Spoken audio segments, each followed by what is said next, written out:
జతగా ఉండే వరమే నువ్వే ఇస్తే ఇంకేమి కావాలి జన్మకి.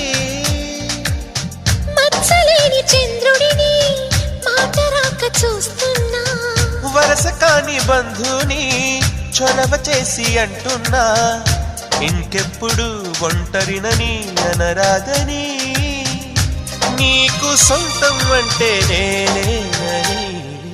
కొమ్మ కొమ్మ విన్నావమ్మ కోయిల వస్తుంది, వస్తూ వస్తూ తనతో వెన్నెల వెలుగులు తెస్తుంది. ఏవమ్మ మరుమల్లి తోరణాలు కడతావా, చిలకమ్మ ఎదురేగి స్వాగతాలు చెబుతావా, పూల పొగరిల్లు